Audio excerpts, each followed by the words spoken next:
My name is Jill Phillips, and I'm the creator of Whose Shoes, a popular approach to co-production. I was named as an HSJ 100 wildcard and want to help give a voice to others, talking about their ideas and experiences. I'll be chatting with people from all sorts of different perspectives, walking in their shoes. If you are interested in the future of healthcare and like to hear what other people think, or perhaps even contribute at some point, Whose Shoes Wildcard is for you.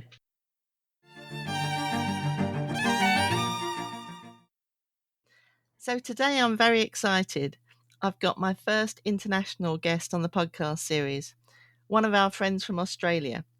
I'm delighted to welcome Professor Cath Crock, who is the founder of the Hush Foundation in Melbourne.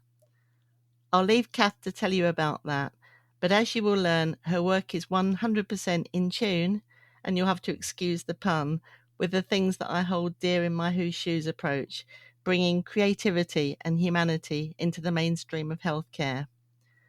I met Cath through the fantastic monthly kindness sessions, conversations initiated by Dr. Bob Claber, who is a previous podcast guest. Cath and also Nikki Macklin from New Zealand are regular contributors to these conversations, despite having to get up in the middle of the night to join us. I'm really hoping to have Nikki as a podcast guest too one day, just saying. It's wonderful that we all take part in this fantastic social movement for kindness in healthcare, which is growing internationally, as you will hear. I'm fascinated by Cath's work and looking forward to hearing more about it. Specifically, this coming week, the Hush Foundation is hosting the Gathering of Kindness, a week-long programme with an amazing lineup of international speakers sharing examples of how kindness is being used in healthcare to make a difference across the world. So welcome, Cath. Good morning here. Good evening for you. Good evening. Can you tell us a little bit more about yourself and however you'd like to start to begin to tell us this amazing story? Thank you, Jill. It's lovely to be here with you. And yes, it's been so exciting meeting all the international people through the Conversations for Kindness. And it's really, for me, been heartwarming because you can sometimes feel a bit like a lone voice. And now I feel like we've got a tribe and we can all share things and we can help to amplify each other's work. So that's really fantastic. So my day job is I'm a doctor at the Royal Children's Hospital in Melbourne, and I've been there now for 28 years. And I started as a young doctor with 5 young children at home, and I wanted a little bit of part-time work. And the job that I was given was to do the bone marrow tests and lumbar punctures on children with leukemia.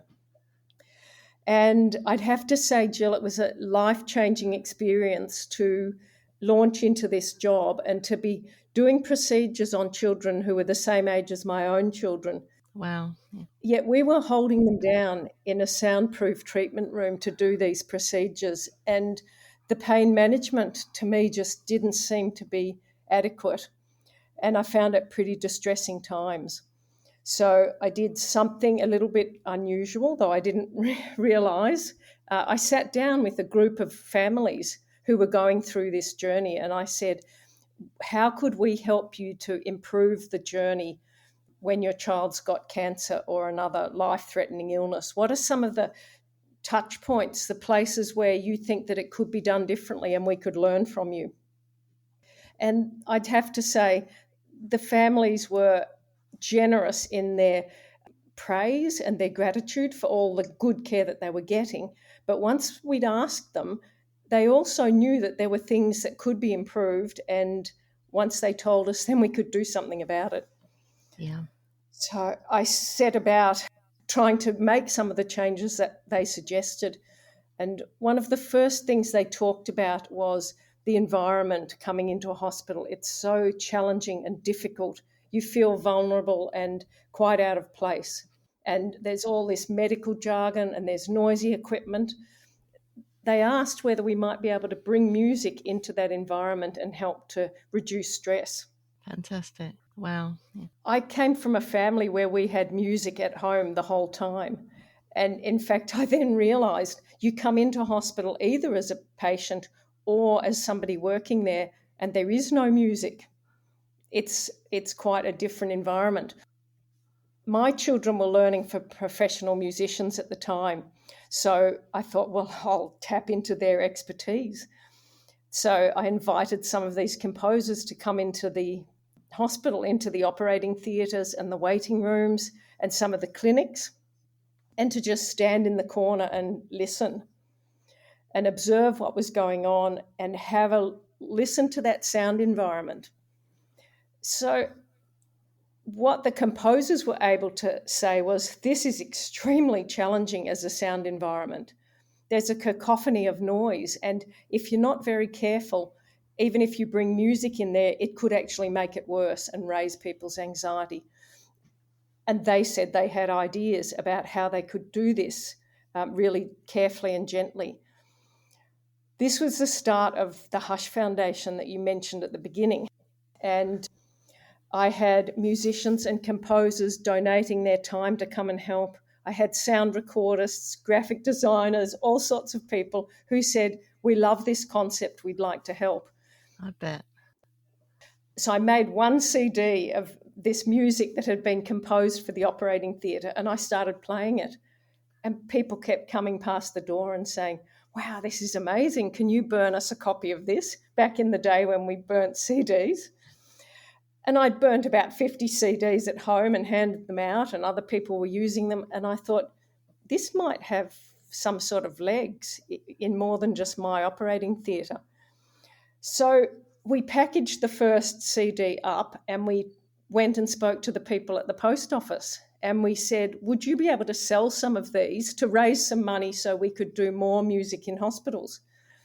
And in the first year, they just walked out of the post offices, and we had enough money then to make the next CD and to keep on producing music. And it's sort of rolled on from there. It's been quite amazing.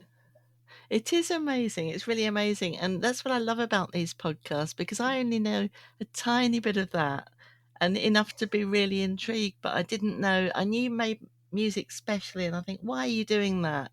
And the way you explained it there with the cacophony of noise and getting experts who really understand that. But it's just so moving, Cath, and it's so important what you're doing. The composers could stand in the room and tell me what note the anaesthetic machine was making. It's Crazy. really quite extraordinary because they're so finely tuned to those sort of things. That is their expertise. And I think one of the things I love doing is bringing people of all different expertise to put their head around some difficult problems.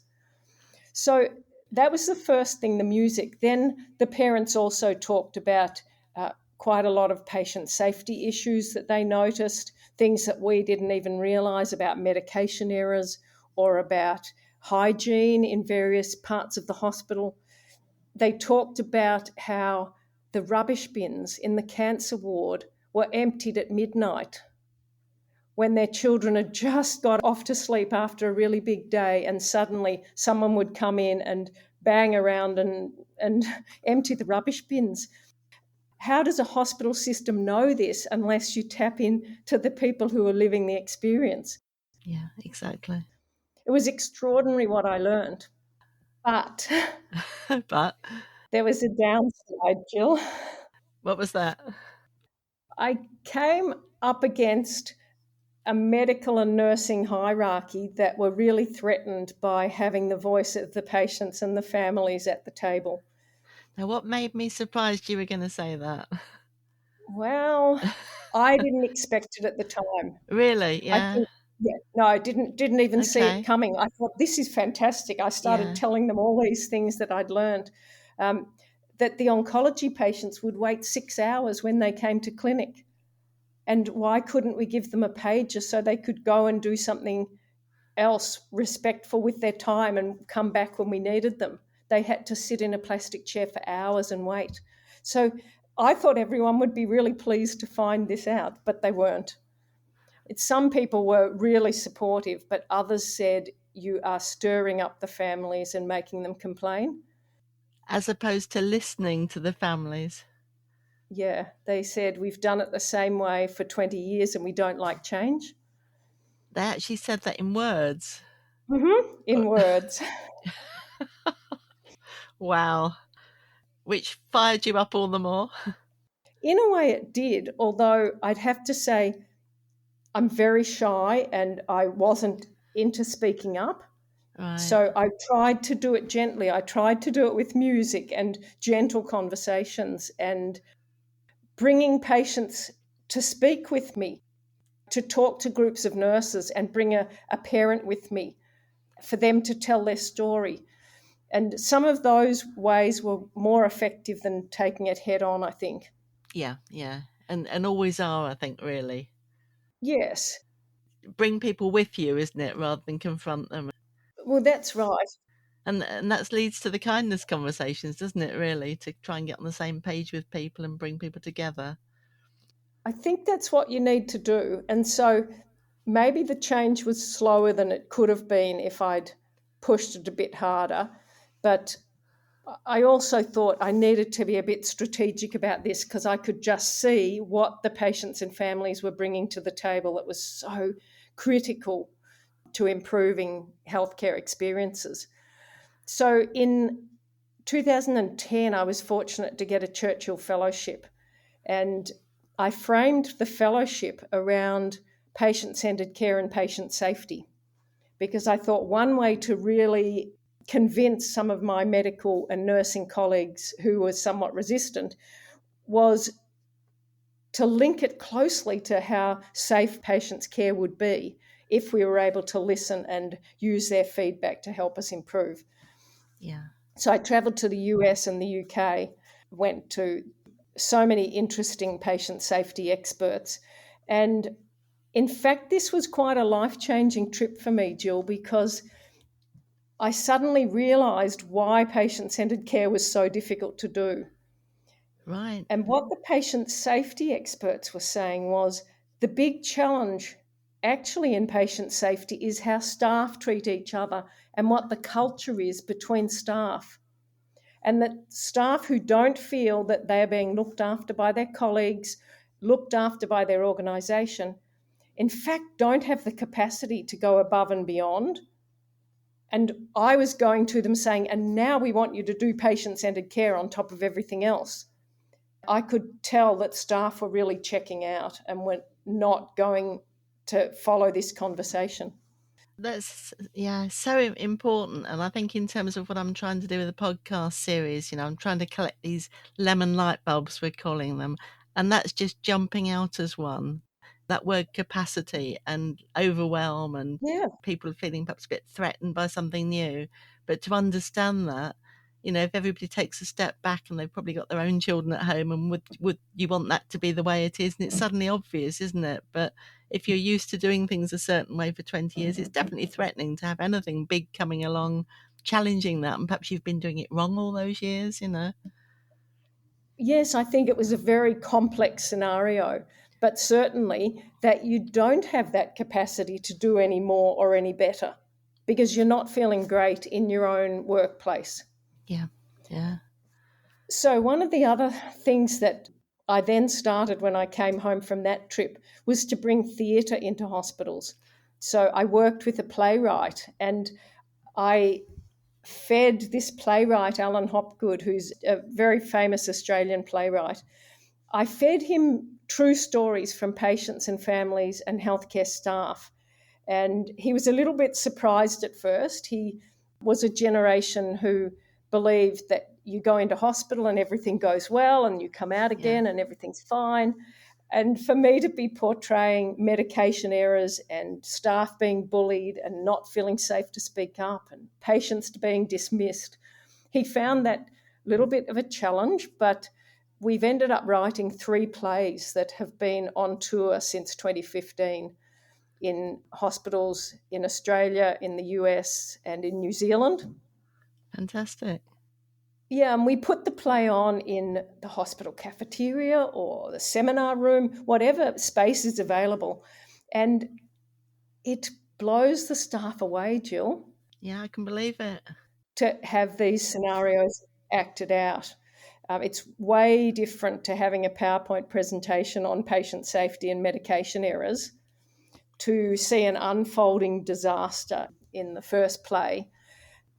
And once the plays have been put on, they take about 30 minutes, and then we have a discussion with the audience. And every single audience we've been to picks up on the fact that there's bad behaviour going on behind the scenes, there's a lack of respect and kindness between staff, and that the patients and families slip through the cracks and really can get substandard care if the teams are not working robustly together. We've actually had an example, some of the work that we've done with Who's Shoes in Ireland, and we normally in our work have a graphic artist recording the conversations as they happen, so that's really powerful.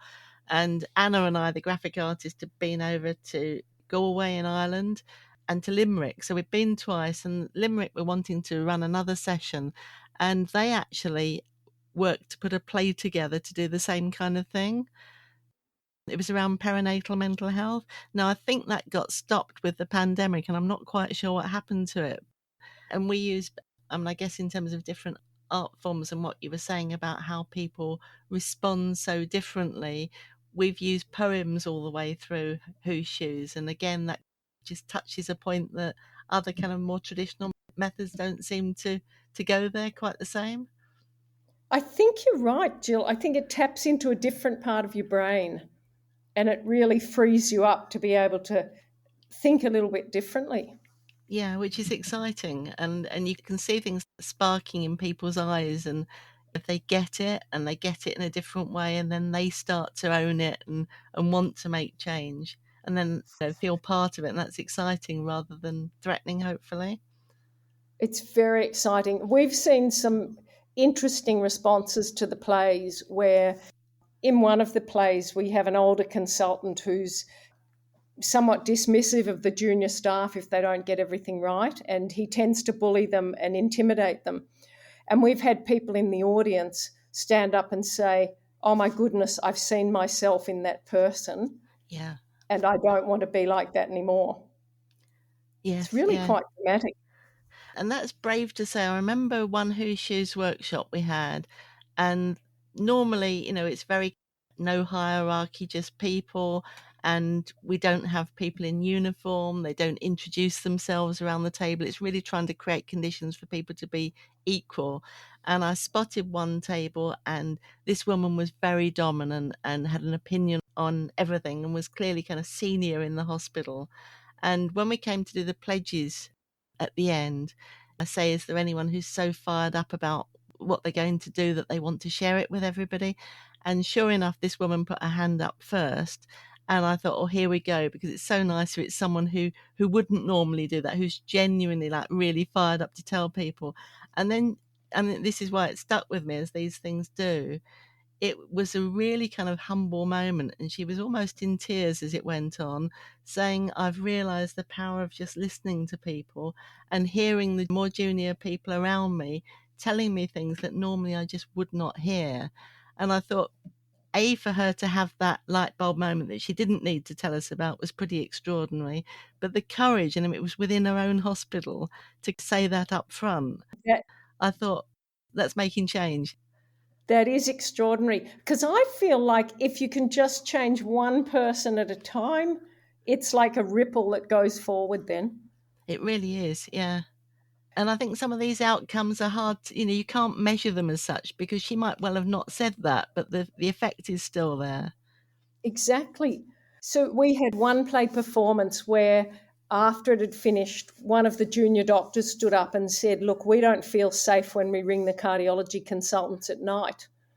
And the other junior doctors agreed with her. The chief executive was in the room and said, "Well, I think from now on we'll be recording all the overnight phone calls for education and training purposes." Wow, extraordinary. And immediate impact, Yeah, extraordinary and really fantastic, and something that other people have then gone on to do as well. Not in a punitive way, but in a way that a consultant who's woken up at 2 a.m. will check their language and just think about the person on the other end of the phone. that's a big one, isn't it? That whole Mm. thing about being woken up in the night and expectations and language, and yeah, good for you. Yes, I still remember ringing a cardiology consultant at 2 o'clock in the morning in 1982. That's obviously stuck with you. It sticks with you, it really does, Yeah, because you only make that call once, and the next time you try and get someone else to do it. right. Dear, yeah, So, Jill, out of the plays, I started to get pretty concerned about this feedback. So, something like 15,000 people have now given us the feedback that we've collated, 15,000. 15,000 that we've reported back to their hospital, what their staff are saying. And we asked the staff, what are two things that you think your organisation could do differently as a Yeah, result of the issues you've seen in the play? And what are two things that you as an individual could do differently? So, breaking it into those two bits, and we give that feedback to the hospital. Now, it was overwhelmingly negative about the culture and behaviours that go on in every single organisation that we visited. And that was really where the idea for the Gathering of Kindness came about. oh, I right. thought the negativity is overwhelming, but let's just park that and try to be more aspirational and to think about what's a kind health system. One where you feel kindly treated by your colleagues and your organisation, and then the patients and families are going to feel the kindness as well. Yeah, So in 2015, we got 100 people together for 2 days, and they came from every walk of life. And we were in this beautiful tent out in the bush, and we all talked about these issues, about what it could be like if we did healthcare differently. And from there, really, this movement has grown. And well, until we got to 2020 and the pandemic, we used to go on a road show each year, taking the plays and the music, storytellers, writers, and do narrative workshops, etc., in different hospitals. The pandemic brought it all to a grinding halt. oh, So we yeah, haven't done a play performance since because we couldn't take actors into the hospitals. But instead, we went online. And in fact, we've had nearly 40,000 people watching our Gathering of Kindness online sessions over the last couple of years. So, in a way, the pandemic amplified the issues because, as you'd feel too, Jill, kindness is even more important than we'd ever realised. yeah, We yeah. can't get through such tough times if we're not kind to each other. So the pandemic sometimes brings opportunities, doesn't it? And there's one. And I think the whole issue about, and we're finding this, and I'm sure so many organisations are, the difference in terms of an opportunity of doing things face to face, which is wonderful. Online is more difficult. It's not so vibrant in terms of human beings actually coming together, but to be able to bring in more people and do things a bit differently, it has brought different opportunities.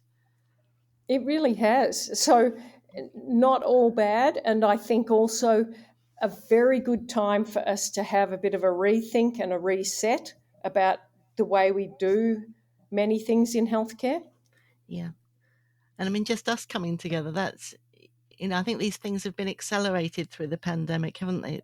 Tell us about how the Conversations for Kindness fit in to that. Where did they come in? Because you were obviously doing this work so long ago, and it was such a natural development, I guess, to link with Bob Claber and those conversations.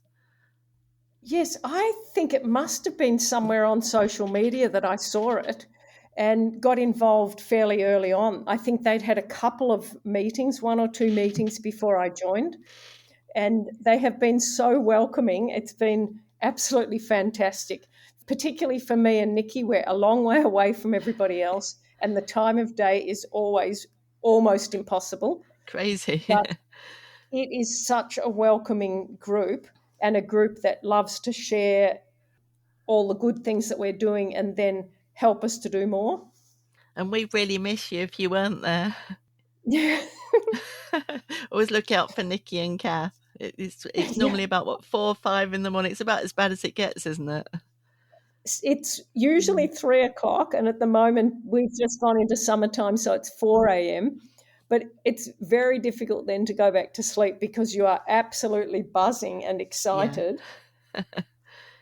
And I Yeah. think it really helped to get me through the pandemic times, which were really hard. I don't know if you know, but Melbourne had probably the longest lockdowns of anywhere. Right. We had something like 263 days in a row where we were not allowed to travel more than 5 kilometres, and it was really hard times. Yeah. Yeah.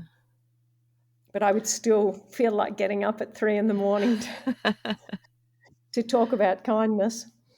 So the gathering of kindness, because we haven't got that, have we, in the UK? But you've got that very well established, and you're also launching in Canada with Sue Robbins, I learnt the other night, which is amazing. Exactly. So we've been doing most of the events out of Melbourne and then started to gather an international audience during the pandemic. And also, a very dear friend, Lorraine Dickey, has done 3 Gathering of Kindness events in the United States, just outside of Philadelphia. Okay. And I was lucky enough to travel to 2 of them, which was just so mind boggling to see this event running with American actors and American speakers, etc., but taking on their own flavour. And what I'm hoping for the Gathering of Kindness is it will get its own momentum and people will run their own events however they like to. I don't feel any ownership over how it's done. It's really such a good opportunity to have different conversations and do them creatively. So tell us about what you're doing in Australia then, or what's coming up, because it's going to be this coming week as we post this podcast. What are you up to, Cath? Well, we've bitten off quite a lot this time, Jill. We decided to have a hybrid event because people really were talking about needing to connect person to person. So we've called it Connections, and it will be 2 days of live events in Melbourne where we've got a huge array of people. We've got a cardiologist and a professor of music who are talking together about the physiology of stress and how music can help with that. We've got an incredible juggler, a man who talks about different perspectives, and he uses juggling as his metaphor. So I think we're all going to be learning how to juggle and how to reduce stress in our lives. I'm really interested in that. Obviously, the different perspectives and the juggling. Yeah. It'll be very interesting. You could even have like whose shoes coloured balls, because we've got the 4 colours. I've just got that going around in my head at the moment, the juggling with the Okay. yeah. Well, that's possible. He is going to bring juggling balls for everyone who comes. So they will go away with their own set to keep practicing with. Really? Yeah. Mm. We've got a think tank with some leaders from different parts of healthcare. And the think tank is based on an article from our Medical Journal of Australia just recently on structural unkindness, talking about how it's all very well for each and every individual to be working on kindness. But if you're in a structurally unkind system, that can be extremely difficult. Yeah. So we're going to Yeah. reflect on that with the whole room, which we think will be around 300 people, and do like a world cafe. That's fascinating, that concept. Yes, I think that will be a very interesting one. What are some of the structural unkindnesses that we might be able to do something about? Yeah, I'm really taken with that. Mm. In fact, very relevant, I think. My good friend Florence Wilcott was talking about that on her podcast, The Obs Pod, this week. She recorded an episode called Reading the Signals, talking about the maternity scandals that we've sadly had in the UK recently, and how hard it is for individuals to remain compassionate when the organisational culture is simply just not supporting your efforts or even working actively against you. Yes, exactly. Because you can have someone as kind as you like, and then at what point do you become a mug, or if the whole culture around you and when you go to work and the way that you're treated or as a patient, it's quite a crusade, isn't it, to carry on and come through and bring that kindness into an organization, unless you've got allies and champions and people lifting you Exactly. up as well. Yeah. Yeah, and I think you can get worn down by the system if it's just relentlessly difficult. If payroll is relentlessly difficult and the rostering and some of those structural things just make it a trudge to get through your day. Yeah.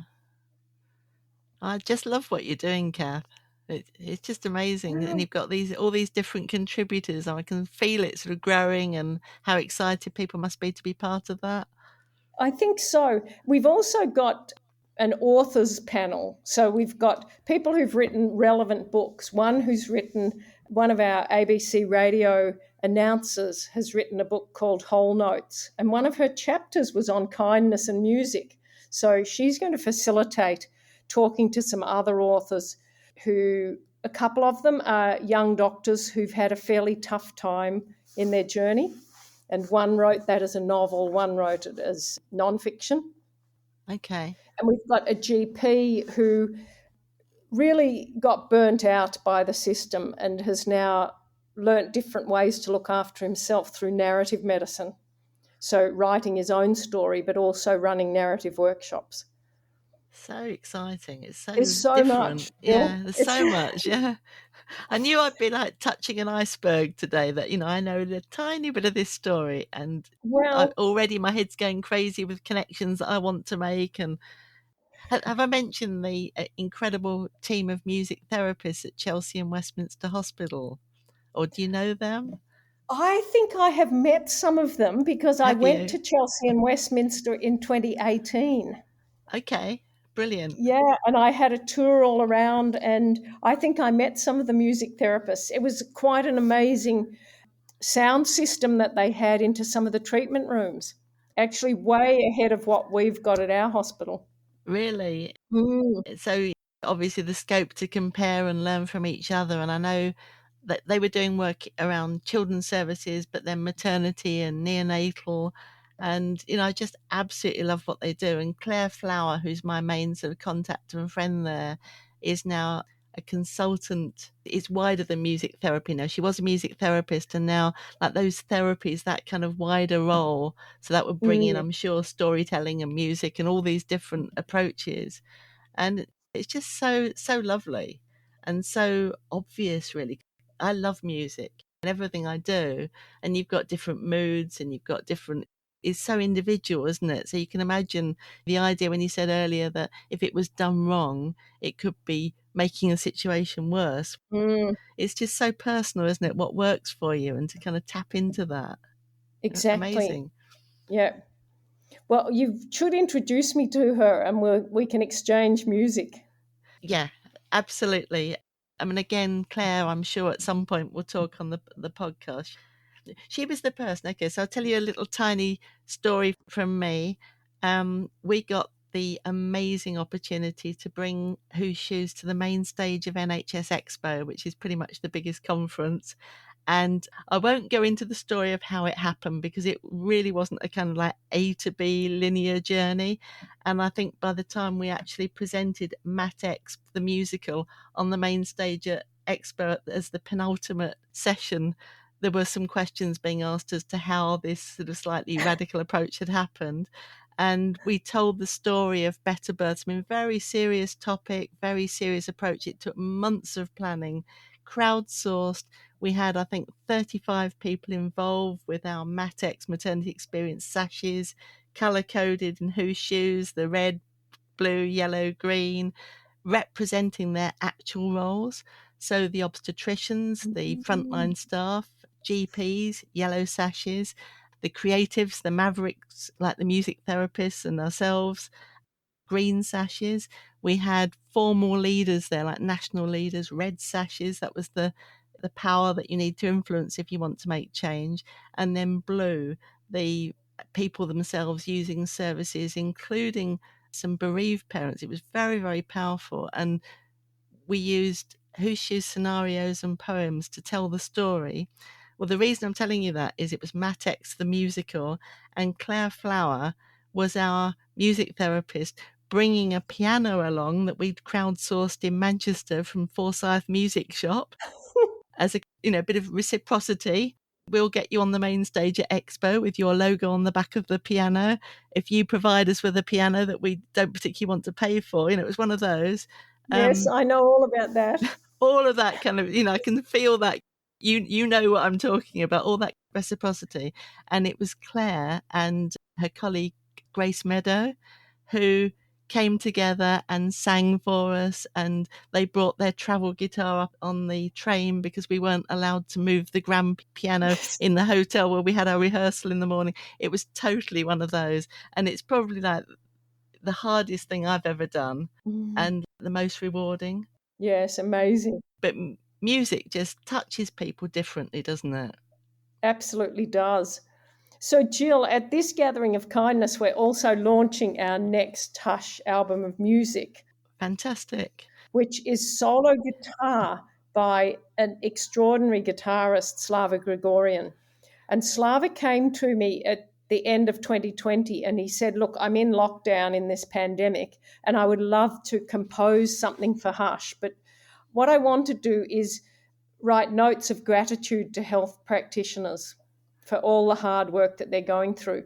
So he's called this album Gratitudes, and he's going to launch it on the Monday night of the Gathering of Kindness. That's amazing. Which will be pretty special. It will, yeah. Yeah, so we'll hear him give a concert that night.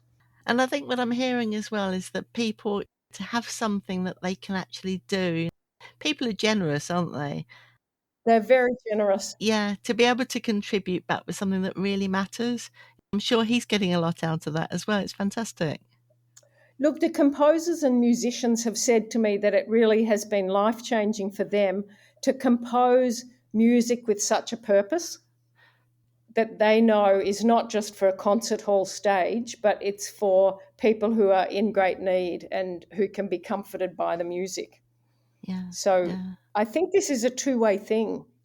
You know, the generosity is going both ways. And I think ultimately we all know that it's so fragile. Tomorrow it could be us, it could be our family. You know, it's so human, isn't it, in terms of people realizing that we're lucky, hopefully, to be healthy and not in hospital. And if you are, that's exactly what you want for yourself and for your family. Absolutely right. Yes. So, well, do you want to hear some more that's happening? So we've got these in-person events, which are all going to be streamed and recorded anyway, so people can get to see them wherever they are. And then on the Wednesday, we've got the launch of the Gathering of Kindness Canada. So Sue Robbins has done some amazing interviews that will be going out on that Wednesday. And then she'll do a Q&A with the online audience. And later in the week, we've got a couple of other fantastic online speakers. So we've got Hesham Abdullah, who's from our Conversations for Kindness, talking about Hexi Time. We know Hesham. Yeah, Hesham's done an awesome interview about Hexi Time and explaining that. And really, that has an international appeal. It's a fantastic concept, isn't it? Just so simple. Yes. And anyone can get involved and use their expertise and get something back with somebody who can help them. Fantastic. Yes, it's a great concept. We've got Marnie Panis, who also comes out of Canada, but Marnie and I spoke at a conference in Melbourne some 10 years ago, I think, and we became friends out of that. And Marnie is going to be talking about unconscious bias. So that's a really interesting session. And then we've got Mary Gentili from the US, who talks about giving voice to values. Now, her programs haven't really run in healthcare before, but we can just, even from the name of her topic, you can understand that being true to your values wherever you're working is absolutely critical to being joyful in your work and to doing the best work that you can do. What a program you've pulled together. It's an amazing program.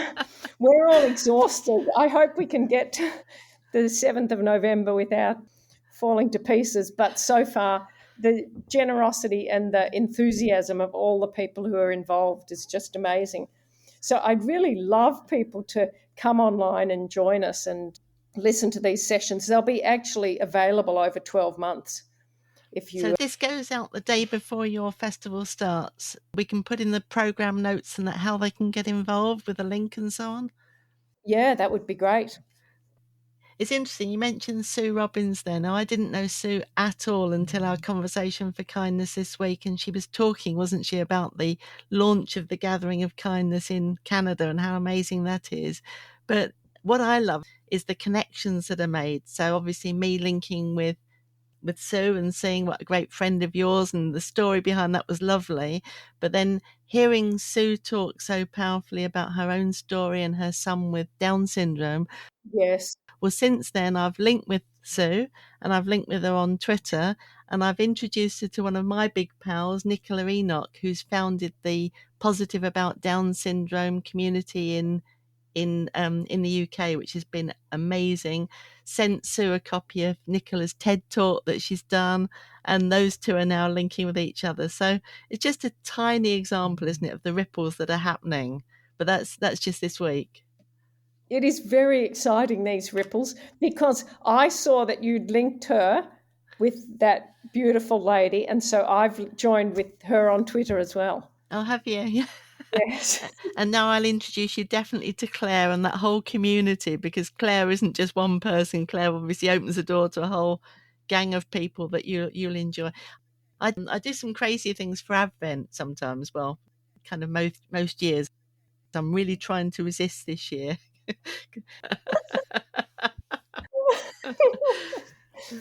It's just crazy, isn't it, how we get drawn into these things, and with so many ideas. there's so many ideas, and Claire's contributed to that and brought in some of her music therapists playing for us on the Advent series and trying to make it just fun for people. And it's just so lovely to tap into these different communities and see what's possible, really. Yeah, I think you learn from everyone that you tap into, and Yeah. then the connections just go further and further. With our maternity experience work, there was a lovely story, and you'll really love this, Cath. Someone who came along to the antenatal clinic in Chelsea and Westminster and was feeling anxious and heard Claire playing her, I think it was the piano, and came up to her afterwards and said, actually, I used to be, and I need to dust it down, I need to practice, but a violinist, could I come along and play with you? And I think she hadn't played the violin for years, but was obviously very good. And then we've got a little video of them playing together, and you can see in formal terms the patient and the member of staff, the barriers are gone, and they're just two people making music together and making people smile. And changes the whole experience. That's fantastic. And playing in the waiting room for other people. And Yes. if people hear that story as well, it's even more lovely, really. Well, we had one 15-year-old boy with leukemia, and he was there the day that one of the composers came in, and they started to chat, and the boy plays the saxophone in the school band, and next thing, the whole scary experience of coming for a bone marrow was totally changed by his conversation with the composer. And then Yeah. getting tickets to a concert, on it went, On it goes. and it changed this boy. It was really fantastic. And I'm now thinking of someone else, someone I follow on Twitter.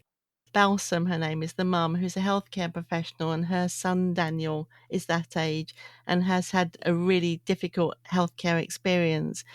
A highly talented young sportsman becoming suddenly disabled and becoming a wheelchair user and producing incredible songs and music, which are helping him process it all and move on with his life. And it's really lovely to see the Twitter community coming together to support and help him. So a big shout out to Daniel and his mum. Yes, Bringing people together is lovely, and across age groups, isn't it? exactly. It's very special. One of the composers wrote a song particularly for this little girl called Sophie who had leukemia. And he wrote the song and called it The Stars Above Us All, because he could see what absolute stars these children were with all the things that they had to go through and how they bravely just managed to take it in their stride. And the difference that must have made to that little girl and to her family. I mean, it's just incredible, isn't it? Written for her. Beautiful. Yes, she's now had a piece written for her. And when we premiered it, he actually paid for her air ticket to come to the concert because she lived in the country. Oh my goodness, yeah. And he said, Sophie's got to be here when this is played the first time. Of course, yeah. So it was extraordinary.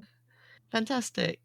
So what else do we need to talk about, Kath? I love this I conversation. guess just one more thing would be that I would love people to start their own events, to have a look at our website, to grab some of the content.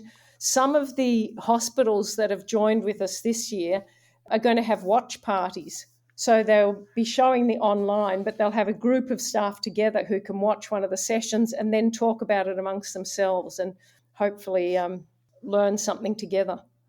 So that would be a really easy way into it, would it? To sort of challenge someone to Very easy start. Yeah. what would be, perhaps you could help with that, one or two sessions that if people signed up for that session and could set up a watch party around it, would that be perhaps a way of sparking it, say, in the UK or? Absolutely. So after the other night's conversation for kindness, we've had a couple of inquiries about what can we do in the UK. So let's make it happen. Yeah, I could Yes. feel that just sparking off. It wasn't going to stay silent, was it? No. Well, Jill, I was born in Oxford, so I'm English, really. Right, yeah, yeah. Yeah, my dad did his orthopedic training in Oxford, and I was born when he was doing that. So So tell us the story. I'm glad you've mentioned your dad because that came up on the conversation for kindness the other night. I loved the story you told about your dad and really what's probably brought you into the work that you do. You've grown up with this kind of concept of kindness and inclusion. yes, well, my dad, in fact, and his identical twin. So Oh, I didn't know about the identical twin. dad was an orthopedic surgeon. And his identical twin was an eye surgeon, the first professor of ophthalmology in Australia. And they both trained in the UK, but they both were the most kind gentlemen that you would ever meet. And as a small child, I would go on Dad's ward round on a Saturday and Sunday morning. And he would come home with arms full of vegetables from families. He talked with such gentleness and kindness to all the nursing staff that everybody just loved being on his ward rounds. And our family home would have the carpenter from the hospital or a really famous professor from somewhere overseas. We never knew the difference. Everybody was interesting and amazing to my dad, and he just brought the best out in people. And in fact, when he was retiring, they had a celebration at the hospital, and one of the younger people stood up and said, under Harry Crock, it was like we were a field of tall poppies. We all felt as important as each other in the department. Now, for that to be coming about a leader of an orthopedic department is probably quite unusual. I'm sure it is. And what a lovely, lovely thing to take away.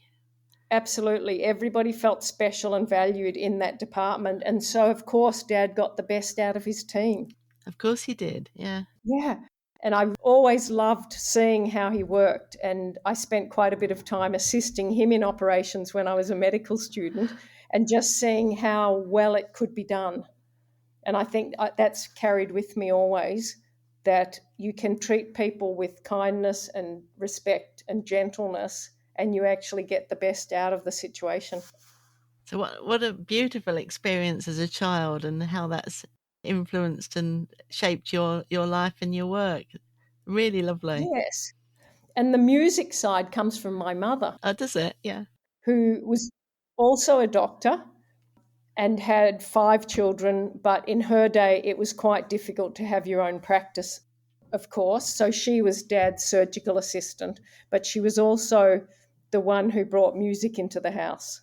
And so Mum wanted all of us to learn music, and that's been a really important thing there for me too. That's beautiful. It really is. Yeah. And Mum at 92 is still dancing tango. Is she? Yes, she is. We'll have her on Strictly. Absolutely.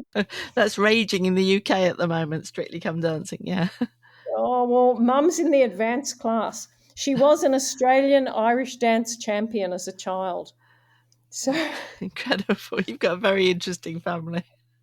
very interesting family, very creative family in different ways. Yeah, and it's spinning off into all your work, which I've just been fascinated to hear about. So I'll include the details in the program notes as well, but the key websites are... Yes, so Hush Foundation, hush.org.au and gatheringofkindness.org. And up on the front page at the moment is all the instructions on how to join the online events. So it's easy. Yeah, I had a look. It's fantastic. I think, oh, I want to go to all of this. And I think, actually, it's in the night, but then you're recording them, aren't you? So I'll see what I can do. Yeah, so you can see it in the daytime. I love the unconscious bias, and some of those ones really link with some of the work I'm doing. I think, the whole program really, when you mentioned it, I'm just being told not to keep saying yes to everything. Oh, it's hard though when it's the stuff that brings you joy. It is really hard. Yeah, this is the important stuff. It's true. I won't be allowed to talk to you again. This has been an amazing conversation, Cath. Thank you so much. Thanks, Jill. It's been lovely talking to you. And who spotted the extra contributor to the podcast? Did you hear him? Sorry, Do you the want to dog let the dog is... out? I could hear the dog. Do you want me to let the dog out? Okay, give me 1 sec. No dog. Okay, no Love dog. That. I'm not sure if that's the first dog on the podcast. It might be the second, I'm not sure. I hope you have enjoyed this episode. If so, please subscribe now to hear more of these fascinating conversations on your favourite podcast platform. And please leave a review. I tweet as Whose Shoes. Thank you for being on this journey with me, and let's hope that together we can make a difference.